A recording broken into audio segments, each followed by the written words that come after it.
చరాచర సృష్టి యందు నిక్షిప్తమైన చైతన్య శక్తి అయిన తల్లి పరమేశ్వరి అనుగ్రహం ఆమె సొంతం.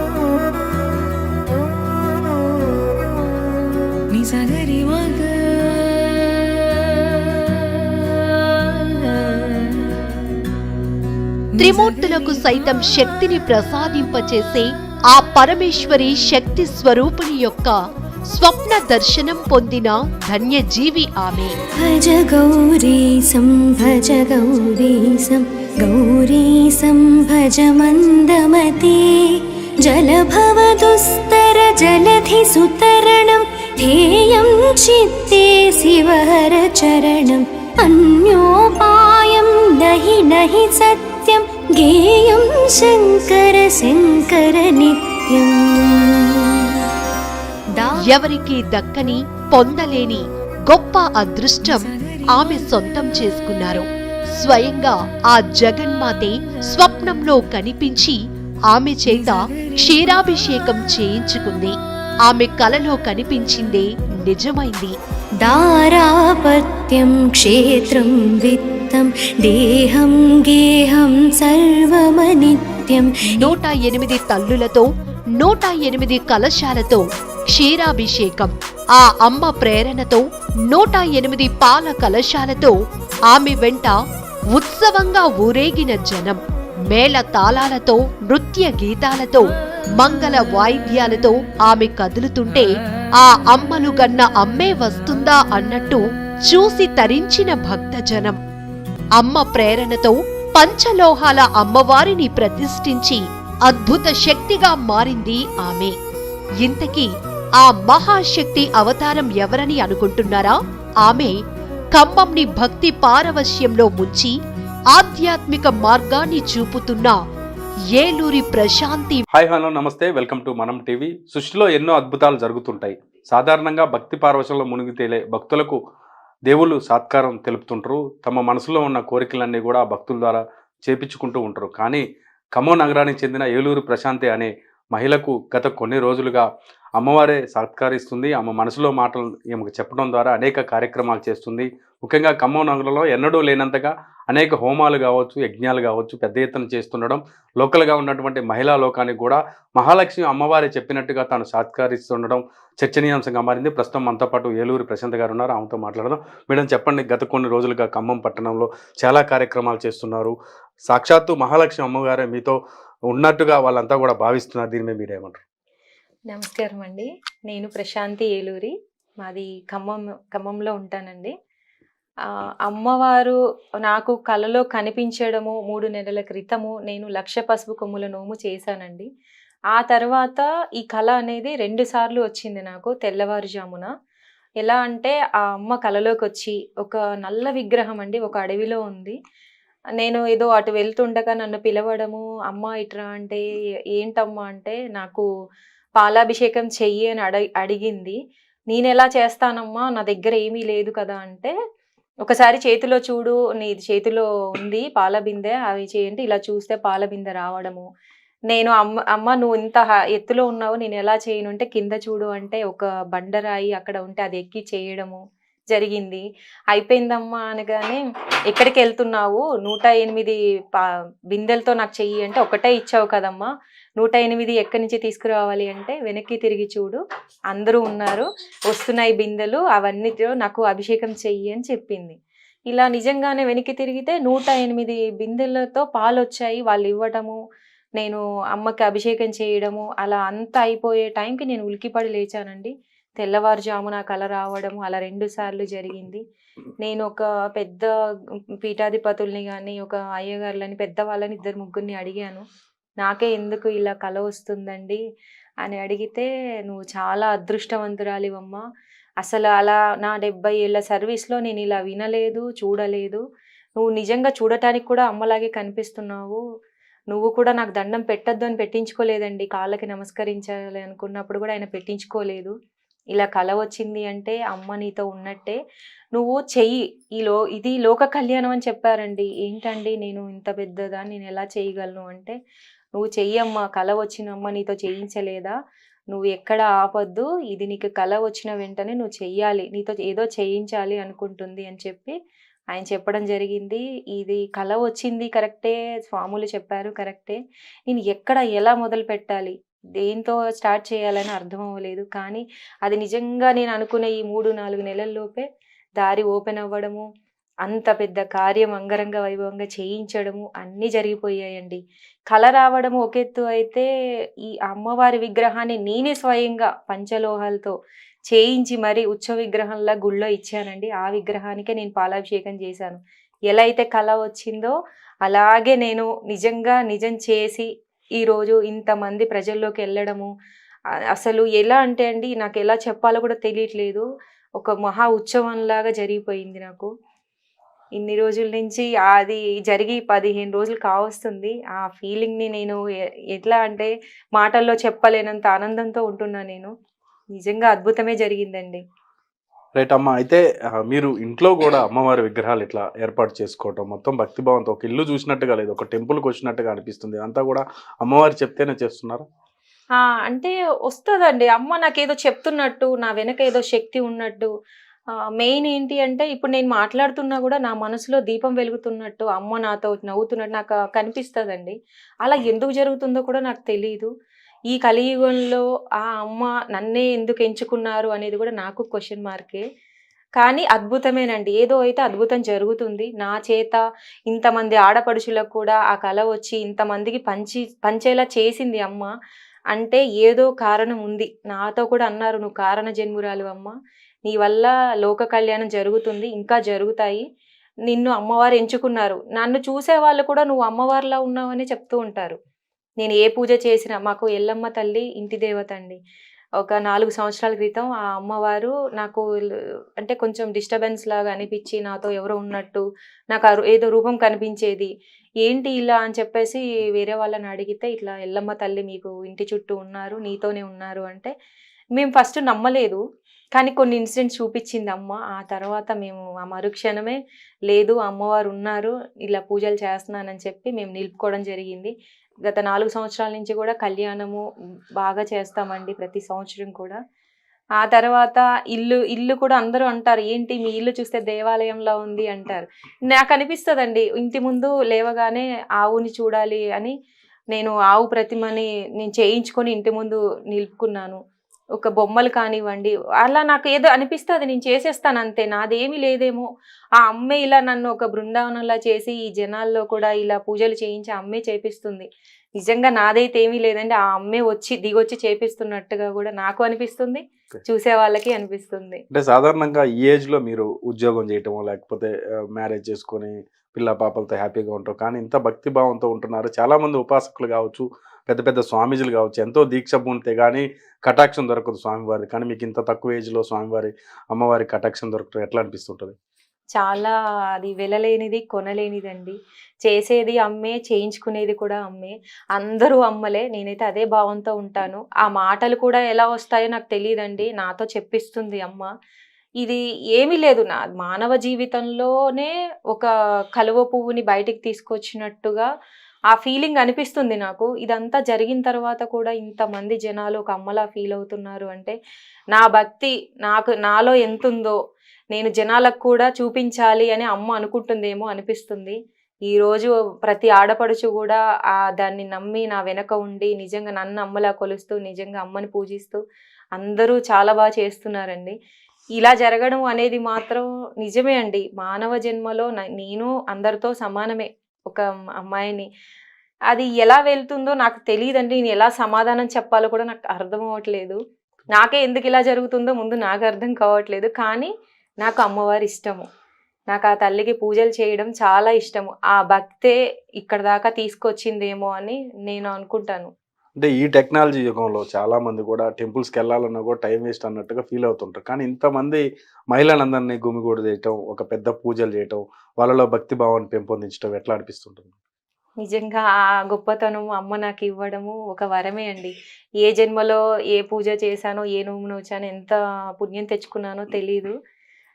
నాకు అలాంటి అవకాశాన్ని ఇచ్చి నన్నే ఇట్లా అమ్మవారిలాగా అందరికీ చూపించడం అనేది అసలు అది ఏడ్చినా కూడా తక్కువేండి. ఎలా చెప్పినా, ఎలా ఎక్స్‌ప్లెయిన్ చేసినా అది నా ముందు నాకు అర్థం అవ్వట్లేదు. అంత ఆనందాన్ని నేను నింపుకున్నాను. ఇక మీదట నా భవిష్యత్తు కూడా బావుంటుందని నాకు అర్థమవుతుంది. ఆ అమ్మే చూసుకుంటుందండి. నా చేతిలో ఏమీ లేదు. ఆ అమ్మ ఏం చేపిస్తే అది చేస్తాను. ఎలా నడిపిస్తే అలా నడుస్తాను. నాకది అర్థమవుతుంది ఇప్పుడు.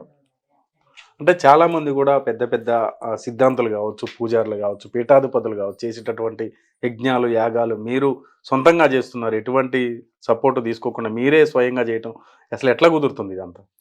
అంటే ఇప్పుడు నేను చాలా పూజలు చేశానండి. మహాలింగార్చన గాని, రాజశ్యామల అమ్మ, వారాహి అమ్మ, శ్రీచక్రం. శ్రీచక్రాన్ని నేను నిత్యం పూజిస్తాను. నిత్య దీపారాధన. శివుడున్నాడు. పుట్టమన్నుతోటి నేను మహాలింగార్చన చేసినప్పుడు శివుడిని చేపిస్తారు గదా! అభిషేకాలు చేయించారు. ఆ శివయ్య నేను 11 రోజుల తర్వాత తీసేద్దాం అనుకున్నప్పుడు నాకు హెల్త్ ఇష్యూ వచ్చింది. ఏంటి తీసేద్దాం అనుకున్న టైంలో ఇలా అయింది అని నేను శివుడి దగ్గరికెళ్ళి నాకు తగ్గిపోవాలి. ఏంటి ఇలా సడెన్‌గా నాకు ఈ రైట్ హ్యాండ్ ఇదంతా పని చేయలేదు. ఇంకా ఆయన్ని తీసి గంగలో వదిలేద్దాం అనుకున్నా. అలా అనుకోని ఆ కంగారు పడిపోయి నేను దండం పెట్టుకున్నా. సరే తండ్రి నువ్వున్నావు కదా! నేను తీయను. నేను అభిషేకాలు చేస్తూ ఉంటా. నీ అంతట నువ్వు గంగలో కలిసిపోయే వరకు నేను నీకు పూజలు చేస్తాను అని చెప్పాను. అన్న ఒక 10 నిమిషాల తర్వాత రిలీఫ్ ఇచ్చిందండి. అంటే ఎంత అద్భుతం ఉందో ఇక్కడ అర్థమవుతుంది. అది మా పర్సనల్ అంటే మేము ఫేస్ చేస్తున్నాం అవన్నీ ఇంట్లో. అవి అందరికీ చెప్పలేం కదా! అప్పటికప్పుడు కూడా అలా జరిగింది. ఆ తర్వాత ఆయన ఇప్పుడు 1 ఇయర్ అయిందండి నేను శివయ్యని పూజిస్తూనే ఉన్నా. గట్టిగా రాయిలాగా అయిపోయాడు. పుట్టమన్ను మామూలుగా వాటర్ పోయగానే మెత్తగా అయిపోతుంది. అలాంటిది అసలు అవ్వట్లేదు. అంటే సృష్టే నా ఇంటికొచ్చింది. ఆ శ్రీచక్రం పార్వతీదేవి. ఆ శివ పార్వతులకే నేను నిత్యం దీపారాధనతోటి, నైవేద్యాలతో ముందు నేను లేచిన తర్వాత ఫస్ట్ నాకు వాళ్ళకి చేసుకున్నాకే నా పనులు నేను చేసుకుంటాను. అంటే చాలామంది కూడా కొంచెం అమ్మవారు ఉపాసన చేసేవాళ్ళు కొంత పాజిటివ్ వైబ్రేషన్ రాగానే పీఠాలు పెట్టడం జరుగుతుంది. చాలామంది కూడా కమర్షియల్ అయిపోతుంటారు. కానీ మీరు సొంత డబ్బులతో చేస్తున్నారు. మహిళల సపోర్ట్ వరకే తీసుకుంటున్నారు. యాగాల్లో కావచ్చు, ఈ అభిషేకాల్లో కావచ్చు. ఎట్లా అనిపిస్తుంటుంది? ఓవరాల్‌గా మీకు లోకల్‌గా వచ్చేటటువంటి మహిళల నుంచి ఎట్లాంటి స్పందన ఉంటది? పూజలైతే నిజమే అండి. నేను నా సొంతంగా చేసుకుంటాను. నేనేది కమర్షియల్ కాదు, ఎవరి గురించి కాదు. నాకు చేయాలి అనిపిస్తది. నేను అక్షయ తృతీయ రోజే ఒక్కరోజే 3 హోమాలు చేశానండి రోజు మొత్తం. అలా నాకు చేయాలి అనిపిచ్చింది. గణపతి కానివ్వండి, సుదర్శన హోమం, అష్టలక్ష్మి హోమం ఒకే రోజు చేశాను. నాకు అంటే నా నా సొంత ఖర్చులతోనే నేను పూజలు చేసుకుంటూ వచ్చాను. ఈ పూజ కూడా ఇంత పెద్ద పూజ కూడా నేను అది ఎవ్వరి సపోర్ట్ తీసుకోలేదు. అది నేను చేయాలనుకున్న పూజ గదా! అంతవరకే అనిపిస్తదండి. ఎలాంటి కమర్షియల్ అవ్వటం గానీ, వేరే ఉద్దేశించి గానీ, నేను అట్లా ఏమీ లేదు. నాకు అనిపిచ్చింది అది కరెక్ట్ అవుతుంది. నా వాక్కు కానివ్వండి, నా పని కానివ్వండి, నా పూజ కానివ్వండి, అది అందరికీ తెలిసిపోతుంది. చూస్తారు కదా! వాళ్ళకి చూసినప్పుడు తెలుస్తుంది గదా! అది కాస్త ఇప్పుడు అందరికీ రీచ్ అయింది. ఈ అమ్మాయికి ఇలా ఉంది అని చెప్పేసి. అలాంటి ఉద్దేశాలైతే ఏమీ లేవండి. కానీ నాకు అమ్మ ఏది చెప్తే నేను అది చేస్తూ పోతూ ఉంటానంతే. రైట్. ఈ విగ్రహానికి సంబంధించి ఇది బెంగుళూరు తెచ్చా అని చెప్తున్నారు. ఎట్లా చేపిచ్చారు మేడం? ఇంత మంచి విగ్రహం అంటే అమ్మవారిని సాక్షాత్తుగా చూసినట్టుగా అనిపిస్తుంది. ఆ అమ్మవారు నాకు ఇప్పుడు కలలోకొచ్చింది అని చెప్పాను గదండీ! అమ్మ. కలలోకొచ్చింది అని చెప్పినప్పుడు ఇలాగే కనిపిచ్చింది నాకు కూర్చొని మంచిగా. అది కూడా సడెన్‌గా అండి. అప్పటికప్పుడు నిర్ణయం. నేనేమి ప్లాన్ చేసుకొని కూడా చెయ్యను ఏ పూజ కూడా. ఈ అమ్మవారి విషయంలో కూడా అలాగే సడెన్‌గా అనిపిచ్చింది. లేదు నాకొక అమ్మవారి రూపం కావాలి. మనము ఇప్పుడు పంచలోహాల విగ్రహం చేయించాము. అది టెంపుల్‌లో ఇచ్చాను. అలాంటి విగ్రహాలు మనం ఇళ్లల్లో పెట్టుకోలేం. కానీ నాకు అమ్మవారు కావాలి. ఎలా అనుకున్న టైంలో ఇలా మేము అమ్మవారిని చేయించుకోవడము, ఇలా నాకు కావాలి అని వాళ్ళకి చెప్పి చేయించడము అన్నీ జరిగాయన్నమాట. నాకు ఇలాగే కావాలి, ఈ అమ్మ ఉండాలి అని వాళ్ళ వెంటబడి మరి ఈ అమ్మవారిని నేను చేయించుకున్నాను. నిజంగా ఆ తల్లే దేవత అంటే ఇంత అందంగా ఉంటదా అని నాకు చూపించి అందరికీ చూపించడం కూడా ఒక అద్భుతమేనండి. ఈ అమ్మ ఇంటికి రావడం కూడా. చాలా స్పెషల్‌గా నేను చేయించుకున్నాను. ఎప్పటికీ నాతో ఈ తల్లి ఇంట్లో ఉండాలి అని. ఇవి అంటే డిఫరెంట్ మెటీరియల్‌తో చేస్తారు కదా! అలా చేయించుకున్నానండి నేనింకా. చూడండి ఎంత చక్కగా నవ్వుతున్నట్టు, ఆ అమ్మ ఇక్కడ కూర్చున్నట్టు, సాక్షాత్తు ఆ పార్వతీదేవి కూర్చున్నట్టు అనిపిస్తా ఉంటది నాకు. మేడం ఇంకా భవిష్యత్తులో ఎట్లాంటి పూజలు చేయాలనుకుంటున్నారు? ఇక్కడ ఉన్నటువంటి లోకల్ మహిళలకు సంబంధించి వాళ్ళు ఎట్లా పార్టిసిపేట్ చేయబోతున్నారు? అలా జరిగిపోతున్నాయి. ఏమో ఇప్పుడు 108 కలశాలతో 108 మంది స్త్రీమూర్తులను తీసుకొని నేను కేరళ బృందాన్ని పిలిపించాను, కోలాటం పిలిపించాను. ఆ తర్వాత అమ్మవారి వేషధారణలు పిలిపించాను. అవన్నీ కూడా నాకు చెయ్యాలి అనిపిస్తూ ఉంటది. నువ్వు ఇలా చెయ్యి అని చెప్తూ ఉన్నట్టు అనిపిస్తుంటది. నేను అలా కంటిన్యూ చేశాను. ఇంతకంటే కూడా తర్వాత ఏం చేస్తానో నాకు తెలియదండి. ఆ అమ్మ ఏవైనా చేపించవచ్చు, నా చేతిలో ఏమీ లేదు. నేను ఏమి చేసినా ఆ అమ్మకే అంకితం, అన్నీ ఆ అమ్మకే, ఆ పూజలన్నీ నేను నిమిత్త మాత్రులని. నాకు చెప్పింది చేయడం ఒకటే తెలుసు. మీ ఫ్యామిలీ సపోర్ట్ ఎట్లుంది మేడం? అంటే సాధారణంగా అమ్మాయి పూజలు చేస్తా అంటే కామన్ గుడికి వెళ్ళరా అంటారు కానీ ఇల్లంతా కూడా గుడిలాగా చేశారు కదా, మీ ఫ్యామిలీ నుంచి ఎట్లా స్పందన ఉంది? మా ఫ్యామిలీ నిజంగా నా పేరెంట్స్‌కి ఫస్ట్ నేను కృతజ్ఞతలు చెప్పుకోవాలండి. పేరెంట్స్ ఎప్పుడు కూడా నువ్వు ఇది చెయ్యి, అది చెయ్యి అని నన్ను ఎప్పుడు ఇబ్బంది పెట్టలేదు. అంటే ఫస్ట్ ఇంట్లో వాళ్ళకి తెలుస్తది కదా! నా నా అద్భుతాలు గానివ్వండి, నా మాట ఇది వద్దు అంటే అది అది అలాగే నిజంగానే ఆ పని అవ్వదు ఆ రోజు ఇంకా. ఇలా అవ్వదేమో అలా అలా వాళ్ళకి అనుభవాలయ్యాయి. నేను ఏం చేసినా అంటే వాళ్ళకి నమ్మకం. ఏం చేసినా కరెక్ట్‌గా ఉంటది మా అమ్మ అని చెప్పి వాళ్ళకి నమ్మకం. ఏ విషయంలో కూడా నాకు అడ్డు చెప్పరు. చేసేది కరెక్ట్‌గా ఉంటది కాబట్టి. తప్పులు ఏదైనా ఉంటే తల్లిదండ్రిగా వాళ్ళు దండిస్తారు. అది ఎవరి ఇళ్లలో అయినా ఉండేది. కానీ మా అమ్మాయిలో కూడా ఏదో ఉంది అనేది ముందు నా తల్లిదండ్రి, నా తోడబుట్టిన వాళ్ళు ఈళ్ళు గ్రహించారు. వాళ్ళ సపోర్ట్ ఉందండి. వాళ్ళ సపోర్ట్ లేనిదైతే నేను ఇవన్నీ చేయలేను. నేనేం చేసినా, ఇంట్లో ఒక డెకరేషన్ చేసినా, ఏదైనా బొమ్మలు పెట్టినా, ఇప్పుడు దేవాలయంలా ఉంది అన్నారు అంటే అది ఎంత నేను కష్టపడితే అలా ఉంటది. నాకనిపించింది ఇప్పుడు నా పేరెంట్స్‌కి ఎంత సంతోషంగా ఉంటదండి. మా అమ్మాయిని ఇలా మంచిగా ఉంది అంటే ఏది తప్పు చేయదు అని వాళ్ళ నమ్మకం వాళ్ళకి బాగా. అది ఇక్కడ వరకు నడిపించింది నన్ను. అంటే జిల్లా ప్రజలకు సంబంధించి చాలా మంది కూడా మీరు ఒక ప్రోగ్రామ్ చేసిన తర్వాత జిల్లా వ్యాప్తంగా చర్చకు దారితీసింది. అమ్మవారి ప్రోగ్రామ్ ఇంత పెద్ద ఎత్తున చేయటం ఏంటని. దానికి సంబంధించి అమ్మవారి వాక్కుగా ఏం చెప్తారు ప్రజలకి? ఎట్లాంటి పూజలు చేయాలని సూచిస్తారు? అంటే పూజలు చేయండి, ఇలా చేయండి, అలా చేయండి అని నేను చెప్పలేనండి. అది ఎలా అంటే నా ద్వారానే అమ్మ అందరికి పంచుతుంది. ఇప్పుడు మీరు ఇలా చేయండి, అలా చేయండి అని నేను చెప్పలేను కదా! ఇప్పుడు నేను చెప్పలేకపోగా ఇంతమందికి చెప్పలేం కాబట్టి నా ద్వారా 10 మందిలోకి అమ్మే తీసుకెళ్తుందేమో. ఈ కలియుగంలో ఇలా కూడా ఉంటారా? అంటే ఆ కలియుగ దైవము ఇవన్నీ నాకు వెంకటేశ్వర స్వామి అనుగ్రహం బాగా ఉంది. లేదు అంటే ఇలా జరగదు. మన కలియుగ దైవం ఆయనే కదా ఇప్పుడు. ఇవన్నీ జరుగుతున్నాయి అంటే ఏదో ఉంది కారణం. అంటే మంచి జరుగుతది. మన వాళ్ళకి, మన వాడ వాళ్ళకి, మన ఊరికి అన్నీ మంచి జరుగుతది కాబట్టే ఇలా వెళ్ళింది అనైతే నేను అనుకుంటాను. అందరూ ఒకటే అండి నేను చెప్పేది. ఇప్పుడు నన్ను చూసి ఇలా అమ్మవారిని పువ్వులు అడుగుతాను. అడక్క ఒక 5 నిమిషాల తర్వాత పువ్వులు పడతాయి. అది ఎలా జరుగుతదో కూడా నాకు తెలీదు. నాకు అనిపిస్తది అమ్మ నువ్వు పువ్వులు అడుగు అన్న టైంలో నేను అడుగుతాను. అది అందరూ చూసి వాళ్ళింకా అమ్మవారు ఉంది అనేది నమ్మకం కలిగింది చూడండి. అదే అండి భక్తి అనేది అదే. అమ్మ అక్కడే ఉంది. ఈ కలియుగంలో భక్తి పెంచడానికే ఇలా జరుగుతుందేమో అని నా ఒపీనియన్. అందరూ కూడా అలాగే అనుకుంటున్నారు. ఇది ప్రతి ఆడపడుచుకి ఈ జిల్లాకు కూడా రీచ్ అయిందండి. అందరూ అనేది ఒకటే. ఒక అద్భుతాన్ని చూసాము అనేది. అది అందరికీ అర్థమైంది. వాళ్ళ భావాలు కూడా అలాగే చెప్తున్నారు. ఎట్లా అంటే ఇప్పుడు దీన్ని మనము సృష్టి దిగొచ్చిందేమో, ఆ దేవుడే వచ్చాడేమో, ఆ అమ్మ దిగొచ్చిందేమో అనేది కనబడుతుందండి. అంతే. రైట్. Thank you madam. మీ విలువైన సమయాన్ని ఇచ్చారు. అమ్మవారి సేవలో మరింతగా మీరు ఉండాలని కోరుకుంటున్నాం మనస్ఫూర్తిగా. మా మనం టీవీ తరపున కూడా మీకు శుభాకాంక్షలు తెలుపుతున్నాం. Thank you so much. ఈ ఛానల్ గారికి నమస్కారాలు. మా పేరు ఏలూరు వెంకటేశ్వర్లు. ప్రగతిపేట అనాథపాలెం వెంచర్లో ఉంటున్నాము. మా పాప ప్రశాంతి పూజలు బాగా చేస్తూ ఉంటుందండి. ఆగస్టు శ్రావణ మాసంలో 1,00,000 పసుపు కొమ్ములు పూజ చేసి విజయవంతమైంది. తర్వాత మళ్ళీ అమ్మవారు ఇచ్చిన ఆజ్ఞతోటి మళ్ళీ ఇప్పుడు మహాలక్ష్మి అమ్మవారి పూజ చేయడం జరిగింది. మహిళలందరూ కూడా బాగా సపోర్ట్ చేసి అందరూ అమ్మవారి దయ వల్ల ఆ పూజని అందరూ కూడా విజయవంతం చేయడం జరిగింది. మాకు చాలా సంతోషంగా హ్యాపీగా ఉంది. మా అమ్మాయి మాకు అడుగు పుట్టినందుకు కూడా మాకు చాలా సంతోషంగా ఉంది. అమ్మవారే మమ్మల్ని నడిపిస్తుంది. మనం టీవీ వాళ్ళకి నమస్తే అండి. నా పేరు సుమతి, ప్రశాంతి వాళ్ళ మమ్మీని. ఇలా వచ్చిందమ్మా, ఇలా చేస్తామంటే మేబీ ఎలా చేస్తుందో, ఇది ఎట్లా వద్దో, చిన్న కార్యక్రమం కాదు అని మేము అనుకున్నాము. అసలు ఏమి ఆమె పట్టిందల్లా సక్సెస్ అవుతూ వచ్చి ఇది గ్రాండ్ సక్సెస్ అయిందండి ఈ పూజ మొత్తం. అంతే అండి, అందుకంటే ఎక్కువ మాట్లాడలేదు. అదే అమ్మవారే తన వెంట ఉండి నడిపిస్తుంది మొత్తం. తన కలలో వచ్చి అమ్మవారు ఏం చెప్పిందో అది ఆశ తూచ తప్పకుండా అమ్మవారు ఎలా చెప్తే అలా చేసిందండి ఈ పూజ మొత్తం. ఎక్కడా ఇది లేకుండా మా వెంచర్లో కానీ బయట కానీ ఎవ్వరికి ఫోన్ చేసినా అసలు ఒక్క నిమిషంలో మా ఇంటికి వచ్చారు మొత్తం. నేనుంటానమ్మా అని ప్రశాంతితోటి అసలు అందరూ కలిసి బయట బయట మా వెంచర్లు అందరూ లేడీస్ కలిసి ఈ పూజ మంచి సక్సెస్ చేశారండి. వాళ్ళందరికీ ధన్యవాదాలండి. ఇల్లంతా కూడా మనం చూడొచ్చు, ఒక టెంపుల్కి వెళ్ళినట్టుగా అనిపిస్తుంది. అమ్మవారి విగ్రహం కావచ్చు, ఆమె కూర్చున్న ప్లేస్ కావచ్చు, లోపల ఉన్నటువంటి వస్తువులన్నీ కూడా ఒక టెంపుల్లో ఏవైతే చూస్తామో అవన్నీ వస్తువులు ఉన్నాయి. చాలామంది ఇక్కడ ఉన్నటువంటి లోకల్గా ఉన్నటువంటి మహిళలు కూడా వచ్చి ఆమెతో మాట్లాడటం జరుగుతుంది.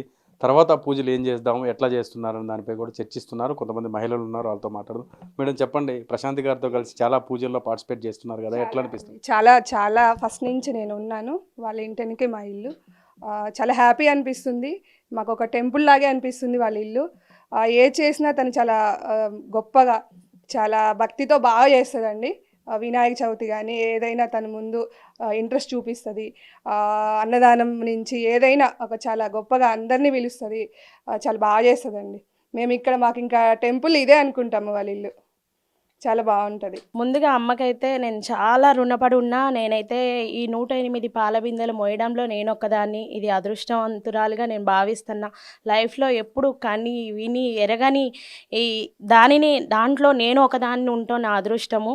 కానీ 10 కిలోమీటర్లే అండి. నేను ఒక 10 నిమిషాలు నడిస్తే నాకు ఆయాసం వస్తుంది. అటువంటిది 10 కిలోమీటర్స్ నడిచినా కానీ నాకు ఎటువంటి బ్రీత్ ప్రాబ్లం రాలేదు. చాలా ఎనర్జీగా, నాకేందో పాజిటివ్ ఫీలింగ్గా, చాలా కొత్త ఫీలింగ్ వస్తుంది. అడుగు పెడితే నేను ఏదో ఒక పవిత్రమైన ఒక పెద్ద దైవాలయంలో వచ్చినట్టుగా నాకు అనిపిస్తుంది. తనని చూసినా, తను మాట్లాడినా కానీ నాకు బాడీ మొత్తం ఒక షవరింగ్ అవుతుంది.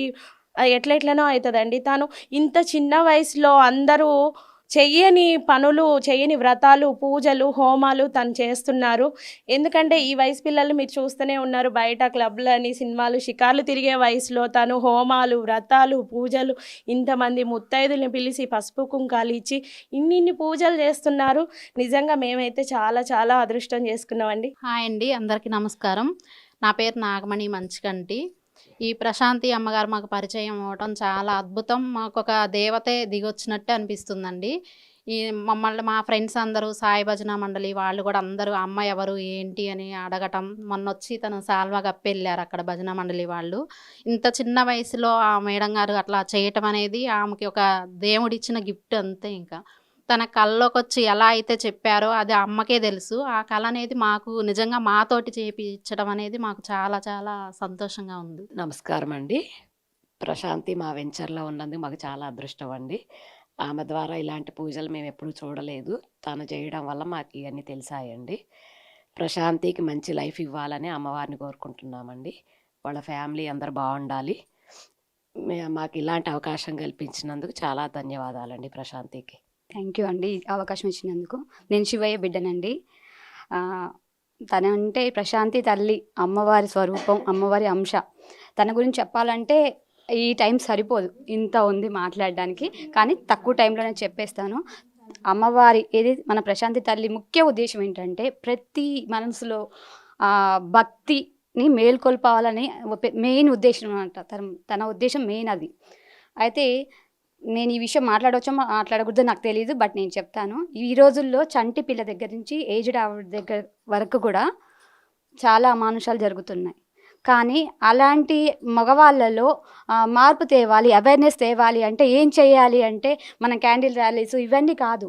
ప్రతి మనిషిలో భక్తి అనే శక్తిని మేల్కొల్పడితే వాళ్ళు భయపడతారు. ఆడపిల్లని చూస్తే, చంటి పిల్లని చూసినా భయపడతారు.